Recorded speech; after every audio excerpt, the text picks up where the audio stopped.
Илгери Месопотамия жеринде Ибрайым аттуу адам жашачу. Ал кадимки эле адам болчу. Бирок анын жүрөгүндө Кудайга болгон терең ишеним бар эле. Бир күнү Кудай Ибрайымды чакырып ага: "Өз жеринде туугандарыңды таштап, мен көрсөткөн жерге бар. Мен сени улуу эл кылам" деди. Ибрайым Кудайдын үнүн укканда шек санаган жок. Ал көрбөгөн жерге, билбеген келечекке жол тартты. Анын жанында дайыма жубайы Саара бар эле. Саара Ибрайымдын ишенимдүү жолдошу, анын өмүрлүк жары болчу. Алар жаш кезинде эле баш кошуп, бири-бирине таяныш болуп жашашкан. Бирок алардын жүрөгүндө бир чоң кайгы бар эле. Саара бала төрөй алчу эмес. Жылдар өттү, экөө карып калышты. Ошентсе да Кудай Ибрайымга убадасын кайра-кайра эскертип турду. "Сенин тукумуң асмандагы жылдыздардай көп болот" деди.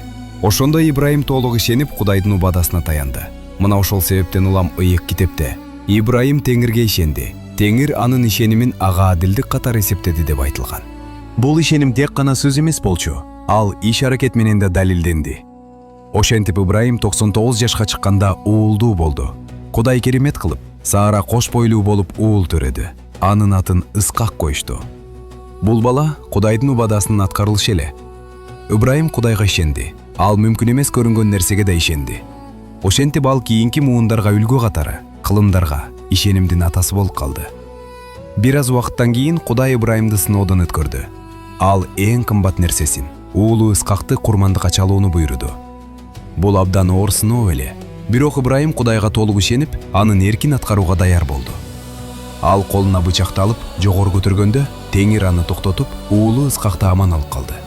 Бул сыноо аркылуу Ибрайым Кудайга толук тил алчактыгын далилдеди. Жана Кудай үчүн өзү эң жакшы көргөн сүйүктүү жалгыз уулун да аябастыгын иш жүзүндө көрсөттү. Ошентип Ибрайым ишеними менен адил деп эсептелген адам катары тарыхта калды. Анын жашоосу бизге ишеним, тил алчактык жана сабырдуулук, Кудай алдында кандай баалуу экенин үйрөтөт.